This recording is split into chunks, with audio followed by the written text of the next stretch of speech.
With regular gaslighting, these victims genuinely feel that they are worthless beings. They cannot function and do anything without the narcissist. Though it's absolutely wrong, it's incorrect, but these victims are made to feel that they are worthless, they cannot function without the narcissist. And this happens on a regular basis. Hello everyone, I hope everyone is doing good and taking good care of themselves. So, I came across a question. Someone asked a question a couple of days back. A subscriber from my YouTube channel asked me whether these trauma bonded victims, genuinely feel good after, rationalizing and normalizing the narcissist's, abusive and bad behavior. Do they genuinely feel good after doing that? And before I get going, I would request you all to like, share, subscribe the channel, hit the notification bell so you guys are updated whenever we put out a new content. So, narcissists in general, they think and they strongly believe that they are perfect beings. They are okay. What they know is the best. What they do is the best. The world has to thank them. The world has to worship them. And the world has to keep serving them. Yeah? These narcissists, they genuinely feel there is nothing wrong with them. These narcissists have this strong sense of entitlement inside of them, and they strongly think and believe that they need that special treatment, or they need to socialize and be friends with or communicate with people of their league, yeah, or the top-notch people, yeah. Even if they are nowhere, they think that they deserve to have that circle, yeah. So there is quite a lot going there with these narcissists. These narcissists lack empathy. So they really don't care what you are going through or what pain they are causing to their victim. Yeah, these narcissists are just, driven by their desire, needs, and wants. They want their victims to prioritize them and not themselves. Yeah, they want the victims to betray their own needs, likes, desires, wants, and prioritize the narcissist. Yeah, so that is how these narcissistic relationships are. One is on the receiving end, and one is on the providing end. One is the provider and one is the receiver. The roles never change. Now, the narcissist doesn't want to be seen as a demon or a demoness or an evil person. So the narcissist shapeshift. And it's a part of their shape-shifting process, this breadcrumbing. Yeah, this is to manipulate their victim into thinking that there is a good side to the narcissist. Yeah. Plus, narcissists are expert in gaslighting. They will make you second guess and question your own self, your thoughts, your views, your opinion, your own feelings. Yeah. So this is what gaslighting does. It throws you off balance and you begin to question your own self. You begin to doubt your own self. You begin to doubt others. Regular gaslighting really messes up things, inside of you. So, these narcissists shapeshift so that, they appear to be good, though that good is not for long and regular. That's like once in a blue moon, they might appear to be very good. And now, this is what, trauma bonding is. Lots of abuse with tiny bit of good things. Yeah, so these victims, they remember only the tiny bits, yeah, tiny bit of good things that the narcissist does.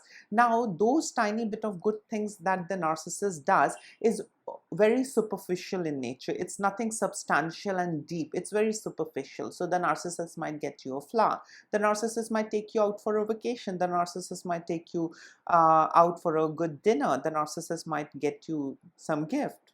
Very superficial, nothing deep. But the actual thing what these victims get on a regular basis is this deep dark manipulation, gaslighting, invalidation, dehumanization, lots of instances and situations where they are badly antagonized. Yeah. uh, I mean, the darkest of the manipulation they have to go through, these victims. Plus, these victims, support system is trimmed with all that minimization, invalidation, gaslighting. They are isolated from their support system, friends, family, their circle. They are isolated. So, the victim is in a bad state psychologically, yeah, with all of this. Now, the victim also learns a couple of things when the victim is in that relationship, which is trauma bonded. The victim learns that I need to safeguard myself, because if I'm going to, cause the narcissistic injury, he or she is not going to spare me. He or she is not going to leave me. They are going to come at me and throw narcissistic rage. It can be mild, it can be, mid-range, or it can be extremely violent. It depends. So the victims learn and adapt that it's okay for me to betray my own self. It's okay for me to not prioritize my own self, but let me prioritize the narcissist. Let me validate, him. Let me, praise him. Let me admire him so that I can save my ass. Yeah. So these victims, they are in a very messed up situation. Yeah. Lots of anxiety, lots of depression, CPTSD, and overall their mental health is not in a good condition. Yeah. So these victims then learn lots of new things. They learn to shapeshift. Let me be the way how he wants. Let me be the way how she wants. And then I can avoid that narcissistic rage. I can have some good moment. I can have some good time. And that's it. With regular gaslighting, these victims genuinely feel that they are worthless beings. They cannot function and do anything without the narcissist. Though it's absolutely wrong, it's incorrect, but these victims are made to feel that they are worthless, they cannot function without the narcissist. And this happens on a regular basis. Narcissists do a lot of manipulation, and they do this to completely distort and screw the reality. Yeah, they might be nasty with their victims, but then in front of the others they might portray as if they are very concerned about the victim. They are all mad about the victim. Yeah. Narcissists also shapeshift. They are image conscious beings, so they also shapeshift because they don't want to earn a bad name. Yeah. I mean, the usual narcissist, but if you're dealing with the malignant type, vindictive type, sadistic types, they are of a different level altogether. Yeah, they don't care about their image that much. Yeah, so with the usual ones, they don't want their image to be messed up. Yeah, so they also shapeshift. Plus, they teach their victim to shapeshift as well. Suit my needs, suit my desire, and that's how you will exist. That's how you'll be relevant in this relationship. Or else silent treatment, passive aggression, lots of manipulation, gaslighting, trimming off your support. These narcissists, they might even trim the support that they are giving to their victim. They might withdraw their support or trim their support that they are giving to the victim. So these narcissists are big time into manipulating and exploiting their victims. The entire goal is to let the victim know and understand that the narcissist is the god, and the victim has to devote their entire life in pleasing the narcissist, the god. Yeah, please them and do everything to make them happy. The victims also then give up. I mean, I have also survived a narcissistic relationship. There was a time when I genuinely believed that I was useless, I was worthless, and I wouldn't be able to function without the narcissist. But then I realized that these individuals, these narcissists, it's their way of making us doubt and question our own self. It's their way of keeping us on hook. If we get to realize and know our full potential, we won't be, buying their shit anymore. We won't be tolerating them at all. Yeah, we will be slapping them, and we will run away. Yeah, in some cases we might not, but in most of the cases, people will just, run away. They will just leave the narcissist. So these narcissists, engage into a lot of nasty manipulation. And these narcissists, they don't hesitate in exploiting others, yeah, to get their, wants and desires and needs fulfilled. These narcissists can go to any extent. Yeah, they would consciously go to an extent of exploiting others, but they themselves, don't think that they are doing anything wrong. These narcissists themselves genuinely believe that it's absolutely okay, there's nothing wrong in what they are doing. But we know all that exploitation, all that abuse, manipulation is hurting, is causing damage to the victim. Now let me come to the interesting part. We know that victims learn that they need to shapeshift and be relevant and be of some use in order to avoid that discard, narcissistic rage, and all of that. So these victims then, learn, and they get into rationalizing and normalizing the narcissist behavior. Yeah, the narcissist abusive and toxic behavior. Others might tell them, hey, your mother is so abusive, hey, your father is abusive. Then these, tiny little advocates come in front, and then they say, well, she's not abusive, and you need to know that she had a difficult backstory. I love my mom and she loves me as well. So what if she abuses me? She has a difficult backstory. So what if my husband abuses me? After all, he's my husband. He loves me and I love him. There is something magical in our relationship. There is something magical in my relationship with my mother. She's not a narcissist. He is not a narcissist. They did good for me as well. They suffered a lot. They did this for me. They did that for me. Now, all that, they tell the others in defense, whatever, good things they talk about these victims, all of those good things are on that superficial level. Yeah, she paid for my school, she paid for my food, he paid for my good dinner, he paid for this bag, he paid for this mouse, yeah, she paid for this bottle. Yeah, so all superficial things they have got to, talk about. They put forth all the superficial things that the narcissist has done, and they take help of these kind of justification to rationalize and normalize their abusive behavior. These trauma bonded victims genuinely feel very scared of the narcissist. Yeah, and they genuinely believe that the narcissist is a god level being. Yeah, the narcissist gets to know anything and everything that goes in my mind or that I'm planning. So let me just be like an open book. Let me not annoy the narcissist. Let me not irritate the narcissist. Let me not make the narcissist unhappy. Yeah, after all, he's everything, she's everything. So these victims, after their, entire damage control thing, you know telling people that there is some goodness in the narcissist, they genuinely don't feel good. They are doing this to save their ass, these victims. They are doing this so that they can go home or go back to their narcissist and relay the entire incident, that she was saying such a thing, but I defended. I said, oh no, he has done so much for me, she has done so much for me.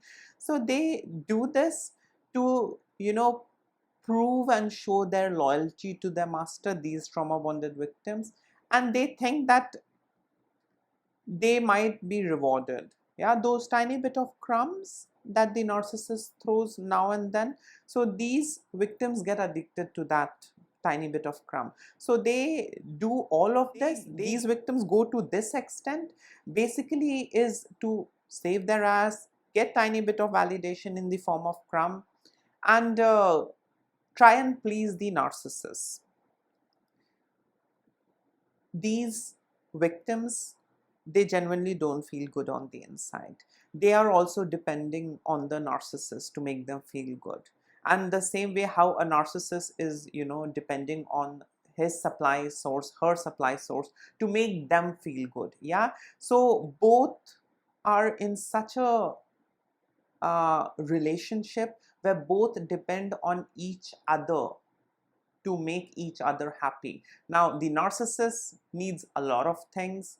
These poor victims can, survive and thrive on tiny bit of validation that is thrown at them, tiny bit of crumbs that is thrown at them. So, do these victims, after doing the damage control, feel good? No, they don't feel good. There is a huge void inside of these narcissists and these trauma bonded individuals. These trauma bonded individuals, they sometimes lose the capacity to function all by themselves, and the credit goes to thorough and rigorous, that manipulation and gaslighting. Yeah. So everything is messed up. So these victims, no matter what they do for the narcissist, they themselves genuinely don't feel happy. Yeah. Because good things don't stay for long. They sometimes, doubt and question the entire relationship and dynamic. But there is this other self inside of them that comes forth and tells them and shuts them up, saying that, so what? This is your reality. You can't survive without her. You can't survive without him. Yeah. So, there is a lot of, these toxic voices that goes inside their head. Yeah. And these voices, are created with endless gaslighting by these narcissists. Yeah. So there comes a time when the victims themselves start gaslighting. These victims themselves say, well, I know she was abusive, but she was abusive because I'm a bad person. He was abusive because I was a naughty kid. I am being treated this way because I deserve it. So, I mean, according to me, if a person is trauma bonded to a narcissist, they are in that self-destruction mode. Nothing good is going to happen until the time the narcissist is alive, or till the time they are in relationship or with the narcissist. Nothing good is going to happen. The narcissist might grow and prosper and be good in some ways, but these poor victims, they are going to be destroyed. They are going to be broken and shattered into tiny little pieces, which will be very difficult to, put together and patch it up. It is very difficult. Yeah. So these trauma bonded victims, no matter, how much they do for the narcissist in hopes that things are going to be okay and normal, they themselves know, these trauma bonded victims themselves know that they don't deserve good. And this thought and idea has been implanted by these narcissists. So these victims, they genuinely, feel satisfied with whatever tiny bit is thrown at them. Yeah. They are like those pets, and you throw a kibble at them. Yeah. A tiny little piece, and they're like, "Mm, mm, mm, mm." Yeah. So that is the condition of these trauma bonded individuals. They know they are worthless, and they know they deserve whatever is happening. They cannot function without this narcissistic person. They need to have this narcissistic person in life, and that's it. So they then make their entire life mission, to serve the narcissist, to please the narcissist, yeah, to worship the narcissist, and to, admire the narcissist, validate the narcissist. So in general, they feel miserable. These victims, trauma bonded victims, they don't feel good. Yeah. They just, uh, feel that, fine, now I'll be in a safe position for a couple of days. Yeah. Now the narcissist is going to ignore me for a couple of days. The narcissist is not going to throw rage at me. The narcissist is going to maybe treat a little bit better. Yeah. But deep inside, there is a voice that keeps reminding them, their authentic self that has been minimized, crushed, and manipulated. But that authentic voice is inside of them. That keeps reminding them, dude, no matter what you do for them, you are never going to be good. Yeah. So there is a lot of voices that's inside of these trauma bonded victims, and they do a lot of things, shape shift to please and avoid, a narcissistic rage, a bad treatment, maybe, do things so that they can buy a couple of good moments. That's it. So it's very superficial. It is not permanent. Overall, it is all abusive and toxic. So these trauma bonded victims, no matter what they do, they genuinely don't feel good on the inside. How would a person feel if they are kissed once and slapped 10 times in a row? I don't think they are going to feel good. And the same thing is with these trauma bonded victims. It's a kind of a survival strategy that they develop and get into, that I'll be the advocate of my narcissistic mother, I'll be the advocate of my narcissistic husband, I will defend him and he's going to love me. But does the narcissist ever love anyone? No, they treat others like a piece of shit. Yeah, we know that, we can't deny that. So these poor trauma bonded victims, I mean, are really on the losing end. Yeah, they lose a lot, they doubt their own selves, and they keep suffering. Yeah. So yes, this is it. They don't feel any good, no matter if they play, the therapist to the narcissist, or if they become an advocate for the narcissist, or if they become a caregiver for the narcissist. Do they feel good? They don't. Yeah, because it's not a healthy relationship, it's not a healthy dynamic, it's dysfunctional, it's toxic, and there is lots of abuse, and maybe 1% of good thing, 99% of abuse is there. And that one good thing is very superficial. I got your bag, she got me a dinner, she got me a good tie. Can you live with that good tie if you're being treated horribly? Please let me know in the comment section. What if I give you a good car and treat you badly, treat you like an animal? Would you feel good? I mean, me treating you like an animal will keep haunting you even if you sit in that expensive car, let me tell you that. Yeah, so those superficial things are not going to soothe you. Those superficial things are not going to heal you and make you feel any better, because I'm treating you the wrong way. Things are not going to make you feel better. My good behavior is going to make you feel better. Yeah, and that is what is missing in narcissistic relationships. Yeah. So yes, this was it. Please take care of yourself. Don't ignore the red flags, and please like, share, subscribe this channel. Help me grow this community. So please keep writing. Everyone loves it, and above all, I love it. And whenever I get a chance, I try and reply to all of your lovely comments. So please take care of yourself. Don't take the narcissist gaslighting seriously. They are, not okay beings. Yeah. So please take care of yourself. Lots of love and blessings. Bye.